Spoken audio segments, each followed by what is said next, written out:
All right, here we are at another episode of Flipping Houses for Rookies. Hey, Peter. Hey, Bill, and hello, everyone. Welcome. And for those of you that are watching us by video, you will notice that I am back in my office He's back. on my way home after 8 months of sabbatical. And let me tell you, it has not been easy to plug back in. Anyways, here we are, episode number 407. Yay. Mm-hmm. Today's title is 11 Distinct Qualities You Need for Creative Real Estate Lucrative Deals. So is that qualities of we as people? You'll see. We'll see. I'll just wait. Go ahead. Just keep going. Here is the description. Yeah. The market is hot. Competition fierce. And you're ready to level up or step up your real estate game. But how do you snag those insanely profitable deals that leaves everyone else scratching their heads? It is time to forget the same old, same old. How about if you actually unleash your inner real estate ninja with these badass qualities we're about to share with you? Let's face it, what used to work isn't working lately, and most are spinning their wheels and getting less and less results. But wait, there are some very old-fashioned secrets you can use in today's economy that will allow you to crush it and leave your competition scratching their heads. Buckle up. We're about to fast track you with our deal-making mastery in this one episode. Like a bloodhound, you will sniff out everything you need to get into this secret society that makes creative real estate deals on a regular basis. So, if you're ready to be a deal magnet, then I suggest you listen to the whole episode.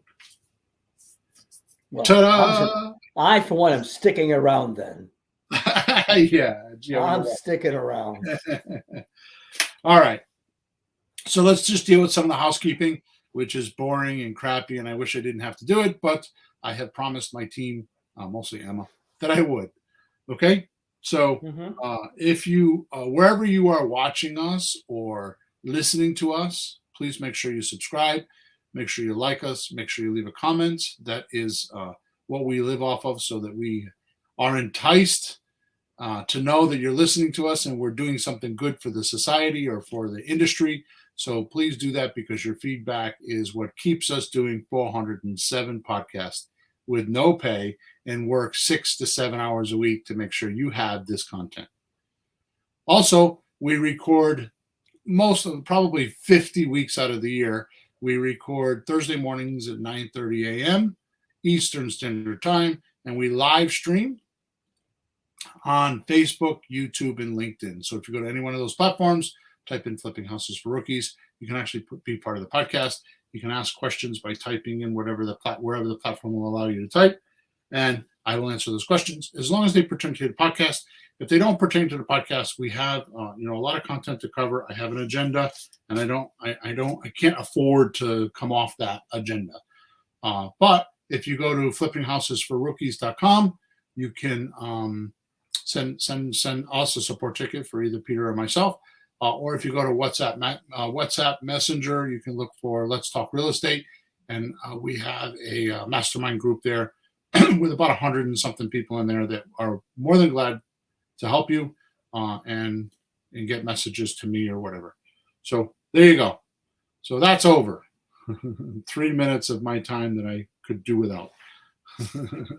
All right, Pete. Yep. Today, you ready? Yeah, go. All right, today I'm going to unlock the door to my time machine. Okay. Here's what I mean. Mm. Technology is awesome. I mean, obviously, my partners and I, my other partners and I, Sean and David and Susan from REI Replay, created a software called Creative REI Replay. It is jam-packed with technology. I mean, as you are aware, nowadays you don't need to be experienced to do creative real estate. All you need to do is have the right tools. We give you leads. We have a robot that answers all the questions and the texting. And at the end of the day, you get an appointment, right? So technology is an awesome thing. I'm not saying it's not, right? And it really, really, really helps us deal with the mundane, repetitious, unpaying work that has to be done, or low paying work that has to be done in every deal to be able to get a deal, right? Mm-hmm. I'm talking about, work like finding leads, in our case, pre-qualifying them, right? And then making appointments so that we can actually talk to motivated sellers or flexible people, or at least people that are willing to hear what we have to say, right? And the automation does a great job with that, and it keeps getting better. Mm-hmm. Definitely. A little bit of a reveal here. We have been working on for a couple months now. My question that I posed to the team was, okay, so if we sent out 1,000 texts over time, some do that in a week, some do that in 3 months. But if we send out 1,000 texts, right, and only 200 respond, because that's all we pay attention to are the ones that respond. Yeah. Some are nice, some are not nice. Some are truckers and have quite the language. Some are very polite and very passive aggressive, right? Some think they're polite and passive aggressive. Some are helpful. The point is 200 respond. Well, what happened to the other 800? So we are very close to releasing a robot that will actually call those people and say, hey, is your house still for sale? A few years ago, we used to call this an opening call. Mm-hmm. And we used to hire virtual assistants, and it didn't go very well because the opening callers thought they were wholesalers and they would go off script and do all kinds of crazy crap. But my robot is not going to go off script.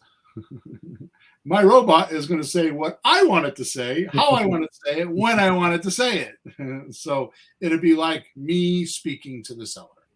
Mm-hmm. So, it's going to be pretty interesting. So all this technology is fantastic, right? And allows us to do something we were never able to do until recently. And that's only talk to motivated sellers. We're able to get off of our plate all the what we used to call the $10 an hour work. It's not a derogatory term, but in other words, the mundaneness, the hiring virtual assistants and all that kind of stuff. It's gotten rid of all that, right? But the truth is, if you have an engaged, interested, motivated seller, you can actually skip all of the beginner stages of learning creative real estate. Yeah, true. If you have somebody that says yes more than they say no, then it's a landslide. The number one problem with creative real estate is not what the rookie thinks. Like, I need to know what to say to them. I need to know how to structure the deal. You don't need to do that anymore. Creative REI Replay has a calculator in it.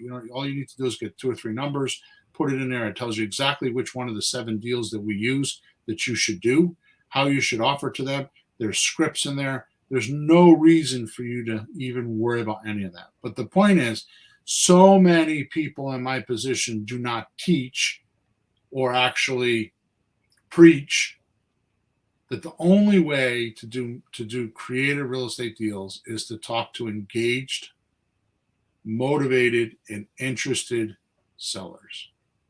Now, that's kind of went by the wayside since COVID, because when COVID came along in 2020 and 2021, the real estate market blew up, meaning it took off, because there were no houses on the market. Like there were 20 people that wanted to buy a house with one house for sale. So that increases the prices. Yep. Right. Yep. So that has not released, although I will tell you in all my coaching groups in the last couple of months, I've been asking questions and I found that it is rare right now. It is extremely rare. There are pockets of areas, especially out west, that still are not like this, but it's rare to find days on market less than 45 days these days. Most of them are 45 to 60 days. That's a very big telltale that the market's walking into our way of thinking. Mm-hmm. So, and the other thing is that should relax most rookies is this. I have found over my decades, which is going on over 3 decades now, on my 3 decades of doing real estate, the up market, the increased market, or the balloon market, whatever you call it. What is the word they use? Sellers. Yeah, Sellers market. Yeah, the up market, like it's going to break. What do they say? The bubble's going to break? Yeah, bubble. It's like way inflated. It's way past any average increase. Normal historical. Those times are usually a minute time period compared to the down times. So let's say the good times are 3 years. That probably means the downtime will be 7 years, maybe 9 years. Well, it's good times for sellers getting a lot of price, but it's not good for us. It makes it harder for us to buy. So that downtime of 7 years is better for us. That's what you're saying, right? Yeah. Well, it's a more normal market. It's not a ridiculous market like it is. Yeah, it's easy for us to buy that kind of a market. So you've said that a few times, and that's very encouraging when you're at the top of the roller coaster and going, oops, and then you see it's going to level out. So that's good to know. Well, it's starting to do that. I see that with days on market. But anyways, the technology is really good to get us deals while letting the robots weed out all the suspects and the jerks looking to get top dollar and no terms. They think they're cocky.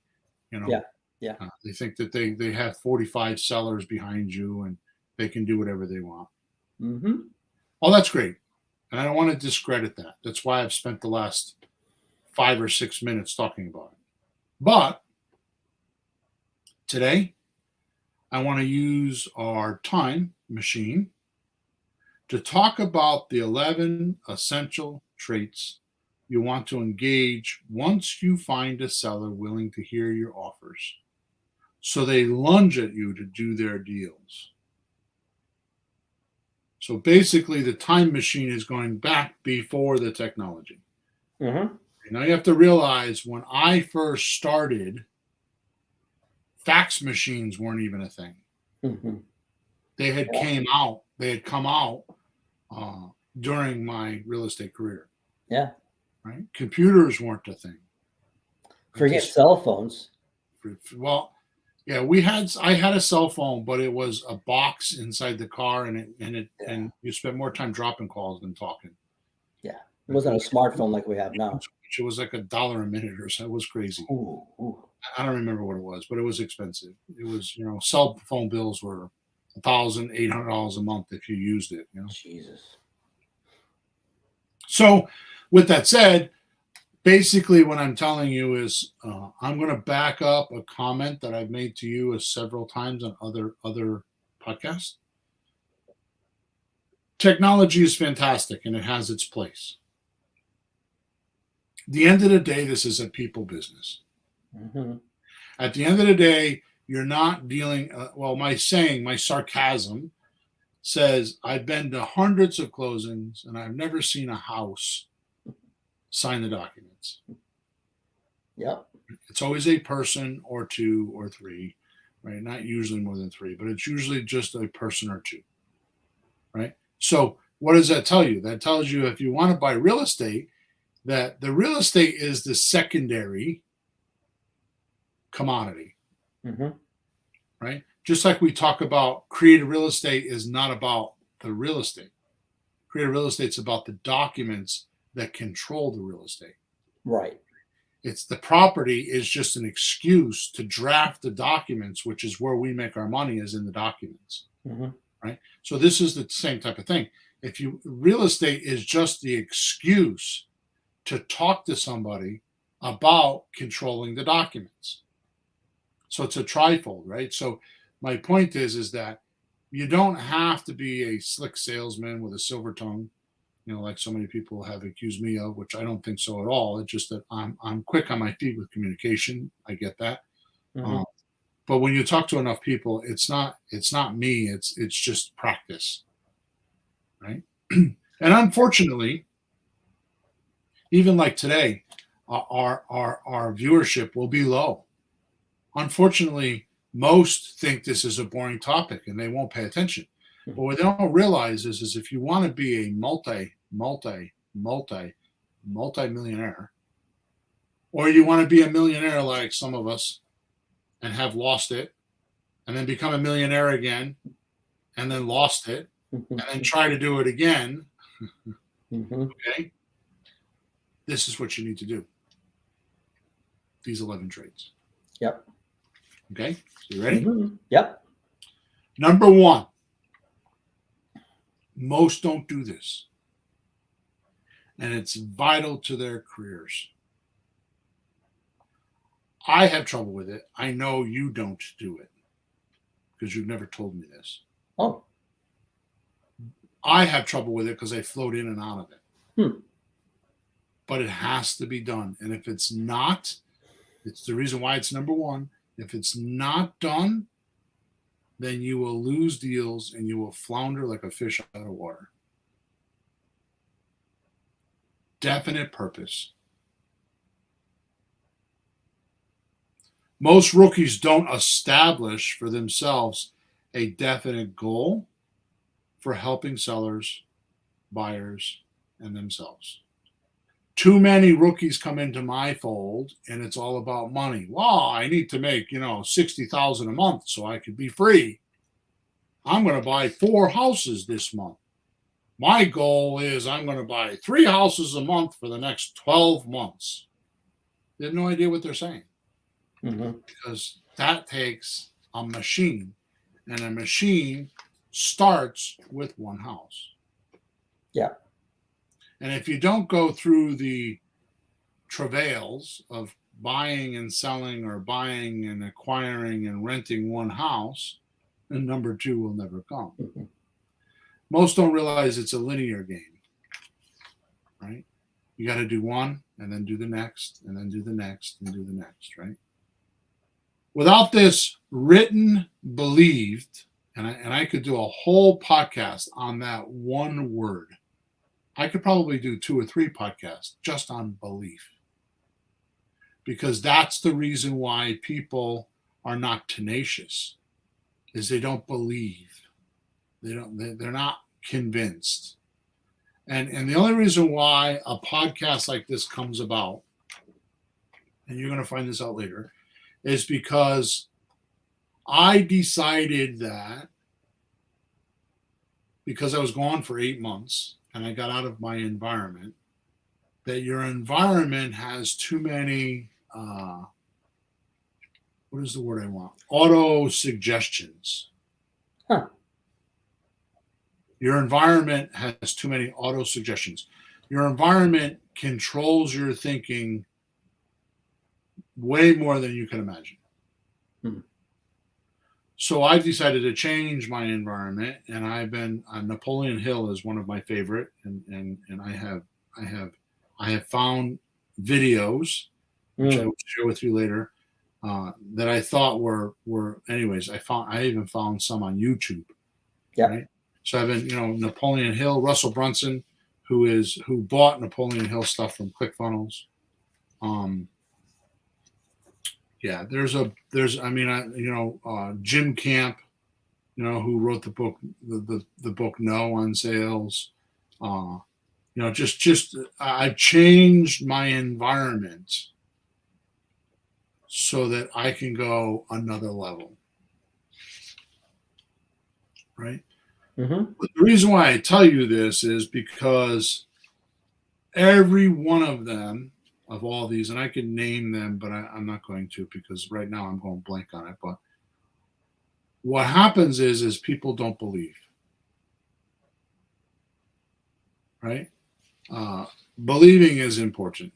Mm-hmm. You need to believe in yourself, right? So without this written, believed purpose, the rookie has nowhere to point his gun, right? No target or belief system to gauge his decisions.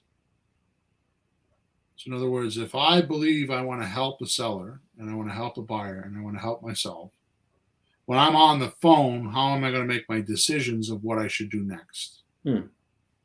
If it's just based on money, then I'm not helping the seller. I'm just helping me. Hmm. And just think about this for 1 second. The used car salesman gets a bad rap. Mm-hmm. I know a lot of used car salesmen. I was in that business for several years, at least a decade and a half. Hmm. And the reason why used car salesmen get a bad rap is because when you walk on the lot, they're going to sell you what they can get paid on the most. Mm-hmm. They're going to guide you to the car where they get the most commission. They're not worried about you, they're worried about them. So how, when you're talking about you want to make 10 grand off of this seller, how does that make you any different than the used car salesman? Because you're not on the other side of the table with empathy, right? Mm-hmm. So if your mission or your purpose is to make money so you can go do something else, you got on the wrong ship. You missed the boat, right? You have no plan or you have no gauge for your decisions, right? Your work will feel empty because you'll never make enough money. Money, there's never enough. If you're a millionaire, you'll buy more bigger houses and fancier cars. Mm. And you'll need more money. You'll eat fancier food. You'll work less. One of the things that really bothers me right now I know I'm talking a lot today. I need to let you talk a little bit, but one of the things that bothers me the most about me, which I just recently figured out a few months ago, is when you're new and you don't have silk pajamas on and Mercedes in the parking lot, in the garage, right? Mm-hmm. When you're new and you're hungry, Mm-hmm. you do things that you normally wouldn't think you would do. And it's funny because we get successful and we stop doing those things that made us successful. Oh, those kind of things. Mm-hmm. Right? Yeah, well, of course. We do things like in the beginning, like go in houses and talk to people. After a while, we go like, no, I don't want to go drive all the way down there. Let's just check on the phone first to see if he's interested before we bother drive all the way down there. Yeah, I think COVID changed that a bit, but I'm talking about things like putting out signs. We stopped putting out signs. Yeah. We stopped mailing yellow letters. Mm-hmm. For 2 decades, I bought dozens of houses a year off of yellow letters. Dozens of houses a year. We don't do that anymore. I was thinking about that the other day because we're talking about signs. Like, what else have we got? Old tricks. I mean, my joke is, well, vinyl records are back, aren't they? So Yeah, exactly. let's just keep going with that frame of thought there. All right, so I'm going to move along because I'm spending too much time on this. So you have no plan. Your work feels empty or lost. Most important, it feels there are no results or not enough results because you're talking to the seller, trying to get their money to pay for your life. Yeah. The secret, the seller or the other side wants to know what you bring to the table to benefit them. Mm-hmm. And your mission or purpose must forward the seller's objectives. If it doesn't do that, you're not doing enough deals. Mm-hmm. The rule in any negotiation, your mission or purpose must be routed in the world of the other side. The rule is, and I'm repeating it, in any negotiation, your mission or purpose must be rooted in the world of the other side. Thank you, Jim Camp. That's from his book. No. Yeah. Right? Put the seller first. That is where all of the decision is made for you to move forward. If the seller doesn't make a decision, you're not getting anything. Mm-hmm. So for so long, we talked about, for decades, about converting sellers. Mm-hmm. And we don't have to do that anymore. We have software that will find us those motivated sellers that are already motivated that we don't have to convert. So a rookie can just deal with not converting sellers, just deal with the sellers that are already ready to go, the low-hanging fruit, so they can do deals. So just one final point before I move on. I taught this to my children. I have 2 daughters. And my job was to enlighten their gullibleness on what men could be like. And that's where things like trust comes from. When somebody says something, they do it, their actions. Mm-hmm. So if their actions don't match their words, then don't do it. But the most important thing that I had to teach them was about how to negotiate. Ah. And I'm going to teach it to you right now in one sentence. Mm-hmm. Negotiation, the basis of negotiation, everything works off of this. It's called an axiom. Okay. Everything in negotiation, which means that it's just there. You don't have to explain it. It's just the rule. That's the way it is. You don't have to explain it at all. Here it is. The one that wants it the least has the most power. Oh, right.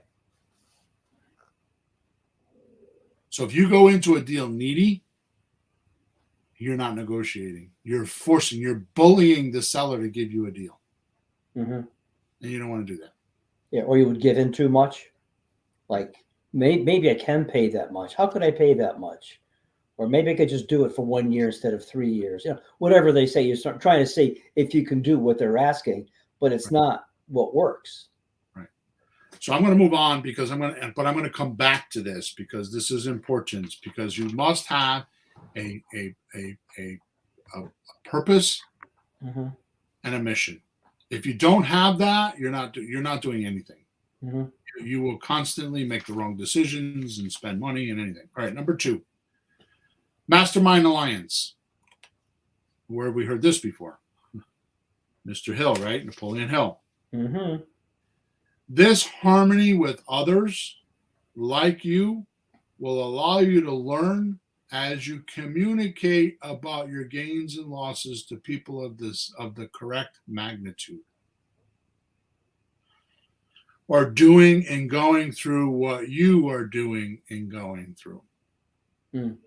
So you have to communicate, because as you communicate and the words come out of your mind and you start telling about the pictures and your experiences, your pictures in your mind will get sharper, and your pictures in your mind will get more clearer, and you'll be able to, it's almost like drawing it out on a piece of paper 2-dimensionally. Mm-hmm. It makes it real to you what you're doing when you communicate. But you can't just communicate to anybody. You have to communicate to somebody on the same page. Yeah. You can't just communicate to a guy like for me, I can't communicate to a realtor because we both do real estate, but they have a different idea than I do. Right? Mm-hmm. So this mastermind alliance, which is never more than 3, by the way, never more than 3 people, for Napoleon Hill. It will help you locate the suspects that are sticking to you in your mind and make you believe incorrect data. Now, I work for a company and I was a sales manager. In 6 years, I had 1 job. Everything other than that, I've worked for myself, right? Mm-hmm. I was a sales manager for this one company, and my success was if statistically somebody was going from show to show to show, because we travel 45 weeks a year, and that means we were on the road 3 weekends a month, Mm-hmm. right? So if we went to one show and his closing rate was 40%, and then we went to the next show and his closing rate was 25%, and then we went to the next show and his closing rate was 15%, all I would do to him is say, I would call him because we were all over the country, or I would sit down with him if we were in the same room, and I would say this. Okay, so your statistics are down. I'm here to help you. I want you to scan back in your mind right now and give me an instant answer of which client you have attention on. And like that, they would give me a name. Okay, good. Tell me what happened in that cycle. Recall that conversation you had with them. And sure enough, it was someone that was trying to knock my sales guy off his game. They were intentionally trying to overcome his sales abilities. And they were being hostily very covert. And I would work through with them that happened, and they would be like, oh my God, I didn't notice it. This is a 5-minute conversation. Yeah. 10 minutes most. And then I would say to them, okay, so if you got that person, that type of person again, what could you do next time? Right. That sounds important. This is a mastermind alliance. If you are talking to sellers every single day and you're not cleansing yourself the way I just spoke of and getting rid of the jerks that you have attention on, it won't work. You'll hang on to them and drag them into the next conversation. This is no different than a guy having a psycho girlfriend, right? Breaking up with her and then getting a new girl that is completely the best girl ever. She's like an angel. And he treats her like the psycho because he can't help himself because he still has attention on her. Right. He never cleansed himself from her. Mm-hmm. Right? That's how this is. So sure. This mastermind alliance is very important. This is the reason why I ask people to come into our Let's Talk Real Estate group. It's for that. This, by the way, is the main reason coaching clients get coaching, and they don't even know this exists. If you're not cleaning your attention units on a regular basis, they stick to the wrong things and you don't get results. Number 3. Am I good so far? I'm not. Oh yeah. Yeah. No, it's practical in a lot of ways. Yeah. There's a lot of detail. I mean, as a teacher, I had a fellowship yesterday, a new guy, just a corollary that he's been playing by himself for a few years, and he really was horrible, older fellow, horrible. So he was stuck in things and didn't know how to get out of it. So you can't just do these things by yourself. It's not a single person world. You know, well, let's just think of it this way: a battery in your car, has a positive and a negative. Positive by itself can't do anything. The negative without itself can't do anything. Right. Energy flows from one to the other, from negative to positive or positive to negative, depending on which side of the formula you're on. Point is that without the other positive terminal or the negative terminal, energy doesn't flow. Right. Humans are the same way. But to finish your point, sometimes something happens in that flow. Something shorts out, it gets messed up. So the third person in the alliance has to come and straighten it out. Yep. That's your example. Number 3, applied faith. What does the word applied mean? Well, applied means that you're utilizing it, you're implementing it in your activities. It's not just something on a piece of paper, you're doing it. You must have faith in yourself, your associates, your ability to help sellers and buyers by doing transactions. Faith, by the way, is often belief without evidence, which means you need to trust your emotions, you need to trust your mind, and you need to do deals, knowing that you're helping people. Right? I've told you this in the past. back in the day with my ex-wife of 25 years ago, and my sisters, and some of my other family members, which I will not mention because they're still my family members with my wife. I would come up with an idea and I would tell people, this is what I'm going to do. Mhm. Mhm. And you know what determined whether I did it or not? Yes. What? Because I told you Well, this. yeah. Well, if they said, "Oh, that's a terrible idea," you would think, then I'm going The to more do resistance I got from the herd, it. the more it meant I should do it. Thank you, Mr. Kennedy, Dan Kennedy, for that. Oh, yeah. Well, the herd's going in the wrong direction. Look at the herd. The herd's not doing well. So whatever the herd's doing, just do the opposite. It's the better guess, if nothing else. Number 4, my big one. Mhm. Having the habit of going the extra mile Mm. or rendering some extra thing that the seller is not expecting. My father tried to teach me that. He was a barber, and this guy would go to the hospital when one of his clients was in the hospital at 7 in the morning, give him a shave and a haircut if he needed it. And they would try to give him money. He said, "Oh, no, no, no, you're my client." And these are big CEOs sometimes and just regular guys. He would just took care of them, no money. And, you can't buy that kind of loyalty from people then.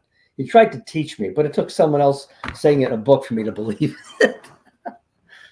But it's true. Yep. Yeah. So now for us, this is often done with helping the seller get what they want without you worrying about how you'll profit. Well, you've told people, look, if I don't buy the house, that's fine. If you need help, call me, though. I'll help you. I don't care if I buy the house. Just call me. I'll help you. Do you remember the day? And I could picture the living room. I don't remember the house. You will. Do you remember No. the day when you first sat in the house with me and I was in the house and I walked around it and I started my pitch, if you would, with, well, first of all, I want you to know this house isn't for me. Okay. That was in Newington Started Road. It was an old landlord. It was a vacant house because he was renting it. And he had about 5 properties that he took his whole lifetime to purchase inch by inch, uncreatively. And that was his retirement portfolio. But the guy's knees were shot, his back hurt. He was trying to take care of everything. And he was getting tired, but he wanted to keep stretching it. And I'm standing there listening to you. And the first thing out of your mouth, "I'm not your guy." I turned pale. Yep. I drive by the house quite frequently. When I drove by, I turned a little shade lighter every time. You may not believe me, but when I do this, help people without expectation of return, almost 100% of the time, the seller turns back to me and gives me a deal after they've exhausted their ideas, or they give me another deal because they want to pay back my help. Mm-hmm. Now, I don't do it for payback, but karma is a beautiful game to play. If you put, well, I had this conversation with a friend of mine, two friends of mine last night. Yeah. Gail and Jay. I was with them for 2 hours last night. Mm-hmm. And I said to them, look, this is a very simple equation. Very simple equation. This is my new mantra. The world right now is screwed. America is screwed. Hmm. There's nothing good about America right now that I know of. At least that's what people want you to think. The merchants of chaos, the news guys. Mm-hmm. Right?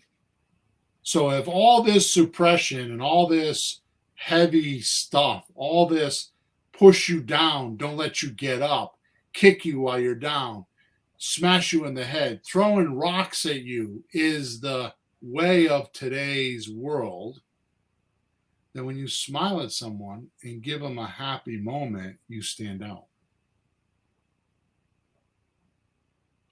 Give them some positiveness. Mm-hmm. Just a little bit of positiveness in a world like today goes a long way. It's like a ray of light. It's like the lighthouse for the ship in fog. Mm-hmm. It's just too easy to do. But a lot of people don't believe it at first. They don't trust it. Yeah. And that's why it's good to have reviews. Yep. So they can see, can I trust this guy? Is it a scam? No, this guy looks. Hey, a lot of people say it's real, so they start to trust it. Number 5, have a positive attitude. Too many times I hear rookies evaluate what the seller's ideas are. They want $300,000 for a $250,000 house. Right away, they go into an evaluation, make wrong, like, are you nuts? And they attack them covertly or overtly. Or they tell the seller they can't do that. You can't get $300,000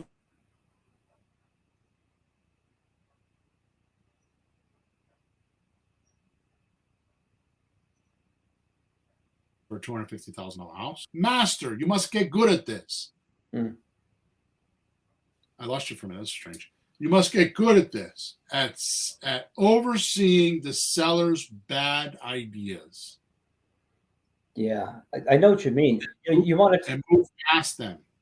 You want to tell them like the truth or what you're thinking, but like don't speak until you know if it's the right thing to say. You can always say something later. You can always circle back around. Carefully ask some questions. But that's what I do with my kids. Daddy, I'm gonna 16 years old. Daddy, I'm gonna date this 30-year-old guy. Never happened. Just an example. Yeah. I'm like, oh, okay. That's nice, sweetheart. Yeah, let me know how that works. Because her attention's on that, and she's ready to like argue with me. Mm-hmm. And then I'll carry on, and the next day I'll come back and say, about that 30-year-old guy, I was thinking about it. Her attention units have changed. Her argument has been deflated, and now she's ready to really talk about it. Mm. Right? So Grant Cardone says 85% of an objection, someone's objections, right, are complaints. So all you need to do is just acknowledge them. Yeah, I get how you are having trouble selling your house. So you're meaning complaints like not a real problem, just like they're kind of bitching. So like, okay, fine, and just move on. No, I didn't say that. What do you mean then? Well, you said not a real problem. I'm evaluating that. Well, I'm saying like you don't have to deal with it. You just right. Listen to me. Let me finish. Go ahead. So 85% are complaints. So what I do is I just acknowledge them and I move on. If they pop up again, I acknowledge them and move on. If they pop up again, then I have a real problem. All right. Yeah. Otherwise, you would take everything as a problem. You'd be all there all day trying to solve. That's problems. what rookies do. Right. They don't have a positive attitude. They're taking up all the problems, thinking they have a positive attitude. Right, but they may not be problems. Just the person's just kind of complaining about it. I don't like the color. Fine, but it'll buy it anyway. Trying to throw you off your script or off your game. Yeah. Intentionally. Mm-hmm. Right. Be positive. Nobody likes to hear negative, especially if you are trying to solve problems. We all talk about solving problems. Well, solving problems means positive. By the way, what's the definition of a solution? Go ahead. Problem goes away. Exactly. So if you're helping a seller, you can gauge yourself by wondering if the problem's going to go away. Number 6. You know what happens if it's a wrong solution? Yeah. More problems. More problems. More. I need to move on here because we're only at number 6 and we only have 15 minutes left. So go, baby, go. Enthusiasm. Number 6 is enthusiasm. Enthusiasm simply means to arouse the feelings of eager enjoyment. Enjoyment or enjoyment? Enjoyment. Okay. Happiness. Yeah. It derives from inspiration. The word enthusiasm derives, the derivative is inspiration. Okay. So inspire sellers, especially on how they can get what they want, and often more if they do deals with us. So the Grand Slam offer is a perfect example of that. Mm. We can give them more. If it's a $200,000 house, we can show them how they can get $285,000 and we make a pile of money. Right? Number 7, a magnetic personality. Mm-hmm. Uh-oh. Most of us are screwed now. Here's my secret on this. Yeah, how do you do that if you don't have one? Don't disagree. Mm. Or like I said earlier, don't evaluate or determine the worth or quality or judge the seller's information. See, it's not the seller's fault. How did I start off this conversation? How did I start off this podcast? What did I tell you about the environment? Oh, that it has like hidden influence on you. Auto suggestion. Yeah. It automatically suggests how you should be. Hmm. Right? If you have a girl that lives in a family and her father beats her every day as a teenager, what kind of life is she going to have? Not good. She'll Or that find a same boyfriend girl that beats her. is got a rich dad that takes her sailing every week and takes her to fancy restaurants and introduces her to rich boys. What's her life going to be like? Yeah. Right? So reverse that now. So what is your seller's auto suggestions? You don't know, but it doesn't mean that they're true. So by having a magnetic personality means you just don't disagree. You start asking questions. Well, how did you come up with that? How did you figure that out? And they will sooner or later realize what I'm saying is kind of bullcrap. That's really important what you just said. I was thinking about that because you're telling us a lot of things not to do, and but asking questions is a far safer way to find out about the right price, the wrong price, than just telling the guy your opinion. Ask. So think about what you just said. I'm telling you not to evaluate. Yeah. But if you ask the correct questions to the seller, who's doing the evaluating then? He reevaluates his own data and goes, oh. So asking lots and lots of questions. Right. If you don't know, at least acknowledge them. People don't know about acknowledging. Just say, I understand, or okay. Say something. Just acknowledge that you heard them, move on. Lynn, one of my newest coaching clients, says facts are observable things. Mm-hmm. Opinions are just unobservable ideas that are not proven yet. Mm-hmm. Mm-hmm. So distinguish, is this a fact or is this opinion, which is where I'm very good at. I hunt down the data. Okay, so you're saying the house is worth $329,000. So I need to know, is that a fact or is that an opinion? Mm-hmm. Well, how did you come up with that number? And they have to tell me the facts. Well, I saw it on Zillow. Okay, that's a fact. Or now, how about this one? My neighbor sold their house that's much smaller than mine for $300,000, so I figured mine's worth $329,000. That's an opinion. You have to distinguish which one it is, and then distinguish whether that fact is qualified to help the deal. Size is only one aspect. It could be big or smaller, but what if it's way crappier? It's just one piece of data. The point is that you have to tell the difference between facts and opinions. Mm-hmm. Mm-hmm. If you help the seller go through by just doing this process, by having a magnetic personality and helping them, you can actually, by asking questions, you can elicit in the seller's mind what he has for facts that are observable facts and what he has made up in his own mind. Mm-hmm.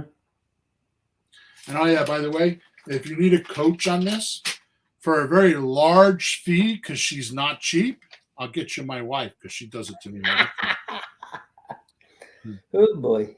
You do this with children, don't you? You have children, you do this with them. You don't allow them to have bad opinions. Oh, marijuana is good, Dad. It controls my behavior. Mhm. Are you going to, unless you smoke marijuana every day, are you going to let your kid do that? Oh, dad, walking across the street without looking for cars is good. Are you going to let them do that? Mhm. No. So why would you let your seller do that? Sure. Number 8. This is, I've talked about this and talked about this and talked about this and talked about this and talked about this and talked about this, and I don't feel like I'm getting understood. Mhm. But that's okay, because I do it and I know it works. So either you figure it out like I did, because it took me decades to figure this out, or you don't. Number 8, creative vision. Mhm. Jim Camp says vision drives decision. And mission and purpose creates, guides, and enhances vision. So if you don't have a mission and purpose, how are you going to have a vision? The vision your seller has drives effective decision to making deals. Who's the only person that could make the deal in your life? Well, you have the seller. That's it. If they don't decide, then you have nothing, right? Yeah.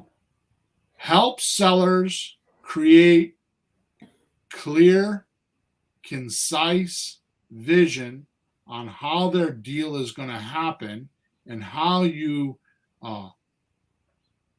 be way ahead of the others by showing them this. Now, in creative REI reply, I fix this vision stuff very simply. Really? And my students use it and don't even know what they're doing. It's called a checklist. Oh. And every deal transaction we do has a checklist. And the checklist is the vision of what the seller needs to do to get to the end of the deal. So I've done this for my creative REI reply students, just use the checklist. And oh yeah, by the way, they don't use it because they think they're smarter than me. And that's okay. But the point is that if you use the checklist and tell the seller, these are the next 3 things we're going to do. Number 1, it builds confidence for you. It builds confidence for the seller, and it builds their vision for the mission of getting the deal done by using the checklist. Number 9, my most vital and important traits. And I will tell you, if you think for 1 second you have an opinion of me, most will tell me, oh, and I'm being arrogant, but this is what people tell me all the time, and I'm not in agreement with it. But I finally figured out after 60 years, my 8-month sabbatical taught me this. I hear, oh, you're smart. Oh, you're clever. Oh, you're aggressive. Oh, you're this. Oh, they have all these excuses for my success, which I don't believe is success. And I finally figured out at 60 years old what it is. Here it is. Yeah. Number 9, my most vital and important trait is controlling my attention or attention. You have to stay focused.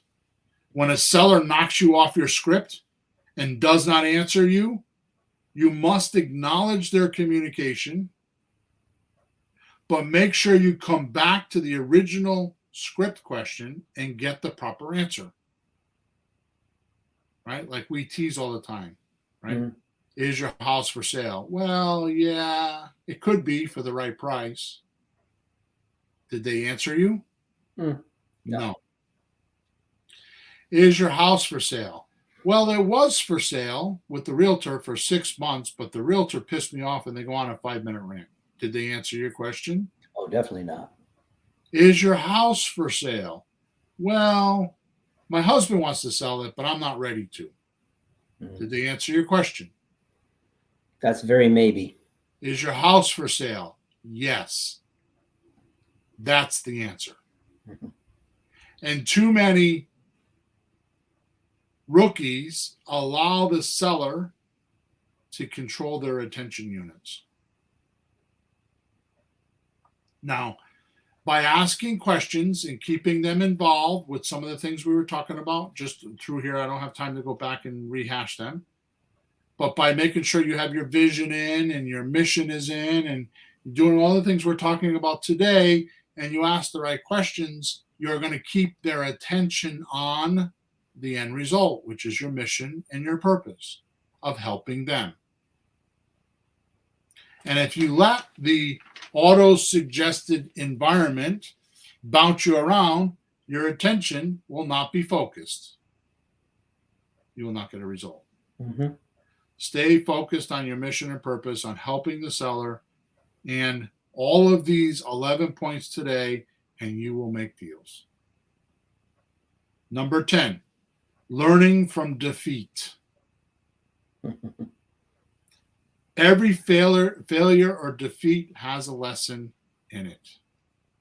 If you don't find that seed of benefit in the failure, you will carry that loss around forever and thwart your potential.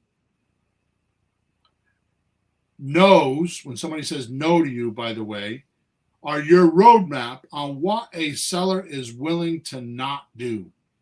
Mm-hmm. Which tells you what they are willing to do. It's a guide, not a rejection. We'll call it the process of elimination. Yes. Number 11, personal initiative. I say this in a funny way. I mind my own business. It's a play on words. Mm-hmm. In other words, I think about my business and I pay attention to my business and I do all these 11 traits we're talking about, right? No one will become successful without learning to move on his own initiative.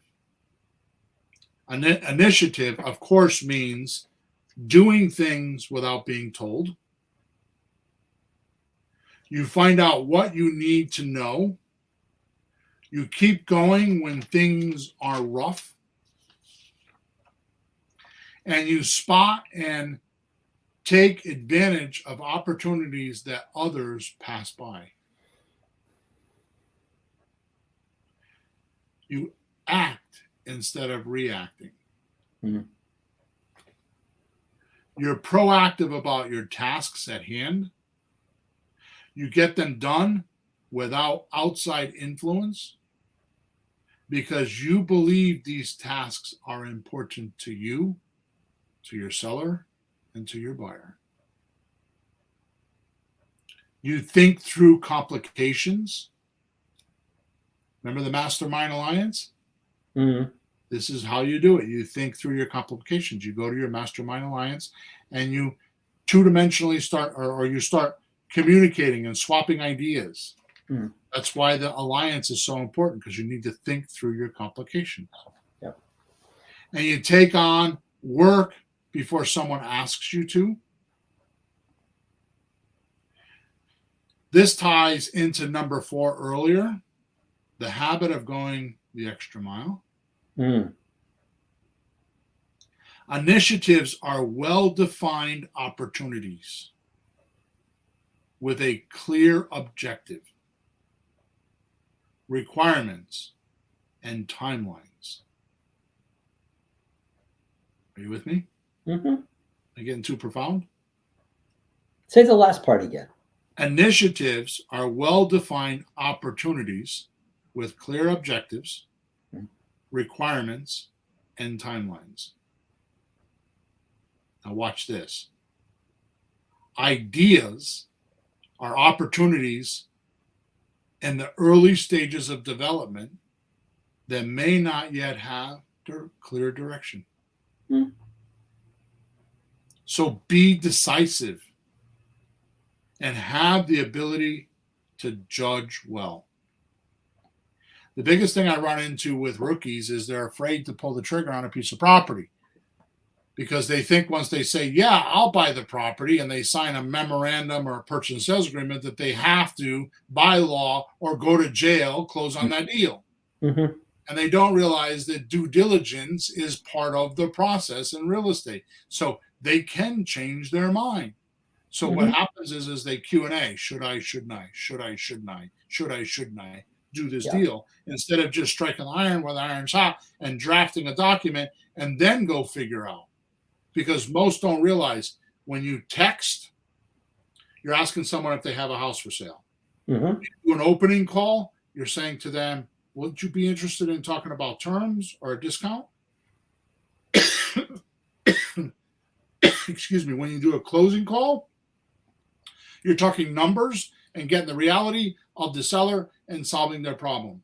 The definite end to a closing call is you get a signed document, whether it be a memorandum of the terms for a lease option, or whether it's a option agreement or a purchase and sales agreement. All that says is that the seller is bonded enough with you that you can go spend time on this deal. All you did up until this point is you did a reality check on the seller's mindset and what they're willing to do. Now you go do the deal meeting, which includes checking the property out to see if the property qualifies. And if it doesn't, then the mindset of the seller doesn't matter, because you're going to go there and they said it needed $10,000 worth of work and it needs $150,000 worth of work. Right? You get back out of the deal. So what happens is rookies are not decisive because they're afraid that's going to happen. It's just because they don't know the sequence, and they're afraid they're going to get caught with something that they're going to get caught with a loser. And it can't happen if you do it right. Right? So you have to be decisive and have the ability to judge well. Right? So basically, when the motivated seller says yes, yes, yes, yes, yes, yes, you sign a document and now you go do your due diligence. You judge the seller's willingness to do a transaction based on your terms or your ideas, and now you need to go check out the property. Don't be unambitious or have little desire to help sellers and buyers to get what they want. And you too will get what you want. There's no way that you can help others and not benefit. But if you're an accountant and you're looking for dollar in, dollar out, or penny in, penny out, you're doomed. Real estate has nothing to do with money. Money is the byproduct of real estate. Real estate has everything to do with controlling the documents that control the property and the seller's willingness and the buyer's willingness to take over that paperwork and keep the obligations going. It comes down to pure karma. The more people you help, the more deals you do. Pretty cool, right? Definitely. I want to thank Russell Brunson from ClickFunnels. He's an amazing guy, and I don't say that about a lot of people, because I think there's a lot of amazing people, but he's actually amazing. If you watch his story, he decided to create a group called Secrets of Success. He bought all of Napoleon Hill's unpublished materials and private materials. He bought it from the family for millions of dollars. And he did that with about 10 or 12 other famous authors. And he put it in this Secrets of Success, right? And I used a lot of the materials from Napoleon Hill today, from one of his books that were unpublished. I didn't use, a lot of it is stuff that I do already because it was just natural to me. So, but I used some of his words to articulate what I'm doing already. So I wanted to thank Napoleon Hill. I put a link in today's description. I'm not an affiliate or something, anything like that, but you can actually go look at this Secrets of Success platform that Russell has built, it is absolutely just the bonuses he gives you for signing up is just flipping amazing. I think anybody in creative real estate that wants to have a positive attitude should get involved with that program. It is a beautiful master. He does book clubs with Zoom, and you read a book and you get on a Zoom call with him and other people, and you talk about what you read. I mean, it's an interactive group. It's not just buy my materials, read the material, but it's interactive. He does a great job with it. It's a great, great, great place for masterminding. So I hope this helped you today. This is my karma to you, so that we can all flourish and prosper. So any questions, Pete? Did we do? I know I did most of the talking today. So well, I did most of the listening. Just makes it even. No, well, I know you. I watch you, and I, of course, try to do all the things we talk about, and I think I do some of it. I wouldn't know where I'm missing sometimes, obviously, because you don't know what you don't know sometimes. But we'll get together and work on it, because you can't argue your points there of that you need to be that way and do those things. It's just getting to the point where you actually do, and you don't have to be perfect at all of it.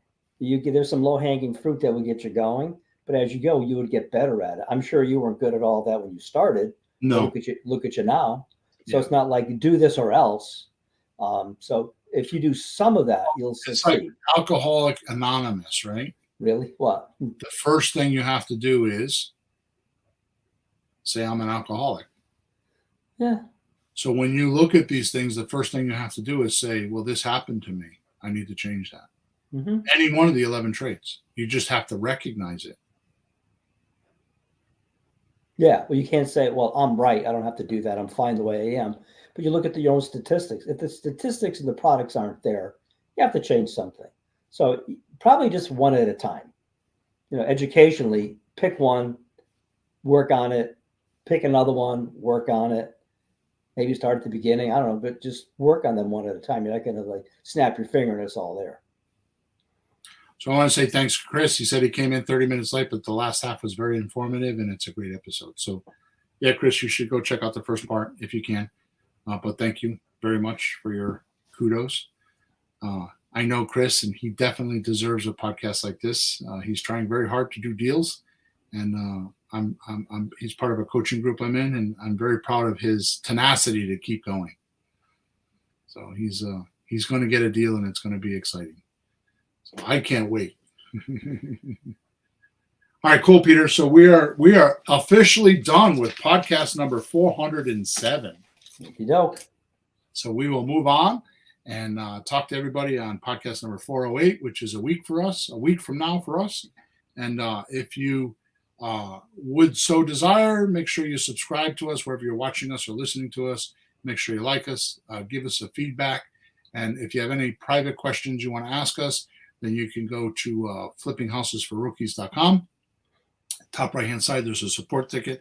By the way, if you go to that website, I was on there the other day with the coaching clients. They're like, I didn't know all that stuff. There's almost 30 free gifts if you go to free stuff. And there's scripts and videos, and it's something I've had for many years, again, is my karma.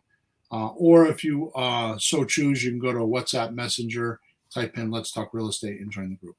Have a good week, flourish and prosper, and we're done.